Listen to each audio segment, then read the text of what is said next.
Hey guys, how are you? So I want to do a recap of some of the stuff we've covered so I can get things back on track. That first video I did with Rusty recently, I didn't put edited on it. So if you hadn't watched it, because you know it's just another pig video, you should check it out. It's pretty cool. It's so far my best edited work yet. All right, so let's get to my list here. All right, I suppose the first one on my list is a priority, and it's a priority I would believe for a few people. Okay, the car accident the other morning. Okay, here's the dealio. Okay, there's someone around here who's willing to put people's lives in danger and then drive away. Let that sink in for a minute, okay? This individual's already proven that leaving somebody lying in the middle of Route 7 is not a problem for them. Not an issue, okay? Look, knee-jerk reactions be what they will. That takes a certain amount of effort to do that to a human being and then drive away and leave them like that. That's my opinion. Okay? So, that car accident, we're still looking for that vehicle or the lack of a vehicle. So, you know, I hope someone, you know, does the right thing. Okay? I do not expect this individual is going to do the right thing without an outside force of help, encouragement, or fate. Okay? So, remember this. If you do know something and you do nothing because everything's okay, you know, she's okay, blah, blah, blah, it's likely fate will knock on your door. That's how fate is, okay? So, you know, if you know something, do yourself a favor, okay? Tell somebody, all right? Because the next Yahoo that he pulls out in front of could be you, or your kid, or your kid's kid, or however you're looking at it, whoever you are, right? But next time it might hit you a little bit, you know, closer to home. All right, so enough of that, right? For now. For now. All right. Let's see. Do I want to... Look. This isn't so much the apartment over the deli or who's even in it at this point. This has opened up a whole other can of issues that, well, quite frankly, I've been kind of outspoken about them in the past. But, you know, let's go back to what I said the other evening in one of my videos where I mentioned the EpiPen, okay? And the fact that certain people get this done for them for free in a situation where they're overdosing, okay? And kids, you know, they got to pay the big bucks for it if the insurance don't cover it. And if the family can't afford that, you know, there you go, right? So here's the dealio, right? So I'm going through the Addison Independent, all right? And you're not going to believe what I saw, okay? Here we go. I'm gonna make it. It's circled, so when I show it to you, look at the circle part, okay? All right, let's get this right in here, okay? All right, can you see that? Opiate overdose rescue kits. That's in the classified, okay? Basically, hey, come on in. We're going to show you how to use it, and then we're going to give you one of these dealies, okay? That's what it says, and it says they do it every Wednesday. Wow. Every Wednesday. Serious? Okay. Now, here's a little side note while I was in there. Okay, it is the classifieds, right? So I counted up all the jobs that were available in the classifieds. You see that number right there? 16 jobs. That's what's available. and opiate pens, right? Or stuff that, you know, keeps you from dying so you can go do some more damn drugs, right? Now, same classified paper, okay? Same paper, page earlier, okay? See that number right there? 22. Do you know what all of these are? Every one of these, okay? Yep, even these couple over here, okay? All of these are for drunks, for drug addicts, okay? That's what they're for. Now, hold on before I lie. I apologize. There is Anon, okay? That is 3 of those, okay? Now, what that's for is that's for the people that have to live with, you know, drunks and watch their lives go down the drain and drag their lives down with them. It's a self-help group for victims of drunks, okay? So there's 3 of them in there for that. I don't know if that really means the same thing, but when there's more treatment centers available and 16 jobs, go ahead. Tell me I'm wrong about something here. Tell me that the values are backwards. Tell me that I'm confused. Okay? That just, you know, we're going to get more into that. Okay? The junkie clinics, all of that. Okay? You know, I find it funny, and this is really not funny. Okay? It's not. There are laws after laws after laws all about the things that you can't do around children, around schools, and all for good reason. I mean, do not get me wrong. I mean, I am a huge supporter of any law that protects a child, okay? I find the laws to be a little two-faced when they put one of the dispensaries right across from school. And it's not the only one, okay? Talk about the one in Rutland here, okay? Right across the street from school, okay? So, you know, yeah, I know, right? All right.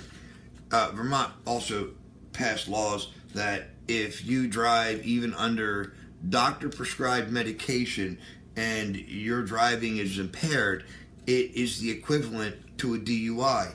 And let me tell you something, okay? Just real quick. I got some surgery there a few years back, some nerve surgery, so, you know, kind of fine work, right?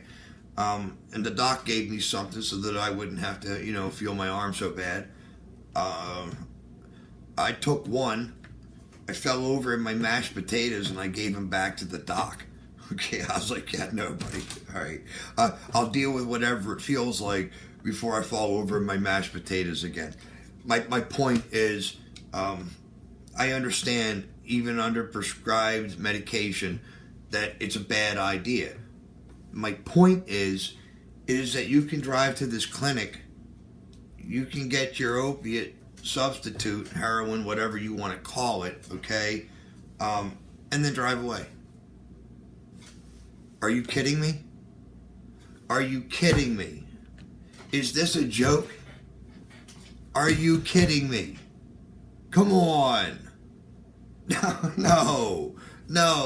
And yet, there's somebody trying to take away people's driver's licenses that have medical marijuana cards.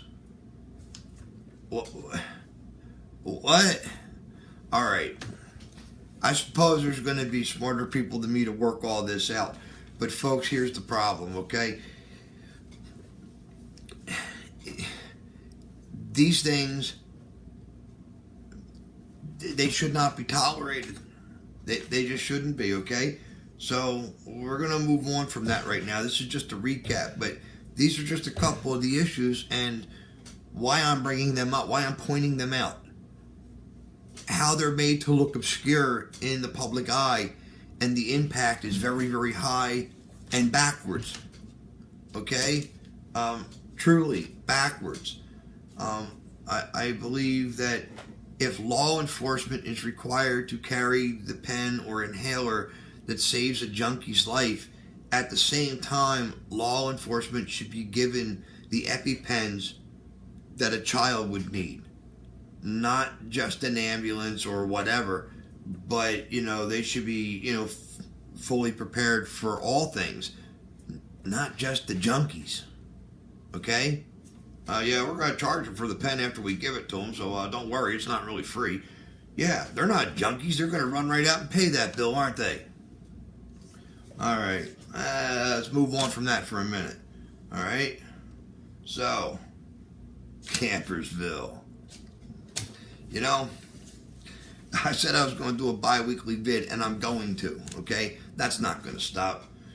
I just wanted to kind of tell you what my next vid's going to be about when I get ready to do it. It's going to be right off. I think I'm going to start with the volleyball court behind the laundromat that's on top of a leach field. What? Yeah, that's right. You heard me. Okay? Do the campers really know that when they go down there to play volleyball and dive around and, you know, play down there that they're basically down there rolling around in a leach field? Huh. Oh, yeah, and, you know, are they aware of the other things that are buried in Campersville? Kind of like a little segue hint. They know what I'm saying. All right, you guys will know soon enough. All right, other campers that camp over top of things. I wish they knew what they were camping over, huh? How could I possibly know that?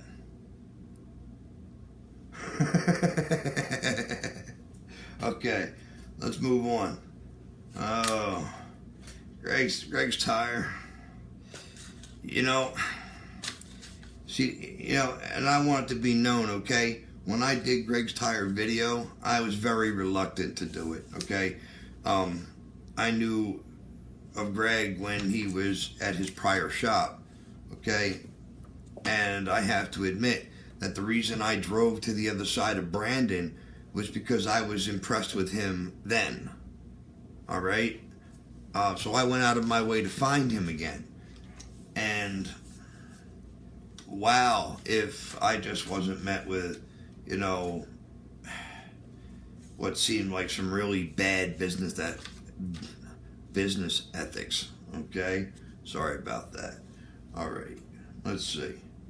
I kind of skipped over that apartment at the deli, but yeah. You see my eyes shift up when I said it? That's because that's how close I am to this apartment, okay? I can literally see it from right here, okay? So I'm making a deliberate effort to not dwell on it, okay? But difficult all the same. So that's going to be that on that. But look, this is just a recap, okay? I want folks to understand something. I am heading in a certain direction, and, you know, of course things have to be fluid in some moments, and they have to take on their own shape according to the surroundings that they're in. That's fluid, okay? I don't want to be so fluid that I overtake the surroundings and push the barriers, okay? I just want the barriers to know that, you know, there is fluid and the barriers have purpose and they need to serve their purpose. And if they don't, well, then, you know, I guess they can be washed away like all weak barriers can be, right? Okay, so I want to touch on some information I got back on Rusty. Okay, our boy Rusty B. Hagler. Okay, awesome. So, what did I do with my information I got back on Rusty? Oh no. Well, we're going to have to do it from memory. Okay, so to the best of my ability and understanding, Rusty's hanging weight. You hear that drum roll? Okay. Rusty's hanging weight. 257 pounds. That's right. 257 pounds. Hanging weight. All right. Now, Mr. Ricky, okay, he just took some of his cut to a butcher and someone who's going to smoke some meat for him. He took 65 pounds, and in that 65 pounds there were 2 hams and bacon. So we're not sure on how much of the weight is actually going to be bacon, but I'm confident that we're probably looking at least 20-pound hams. The average ham is 14, 15 pounds maybe. I mean, that's a good sized ham, don't get me wrong, but it's an average, for a good sized ham, okay? I'm not saying that you can't find 20-pound hams. You can. They're not easy to come by, okay? Evidently, Rusty had 2 of them. All right.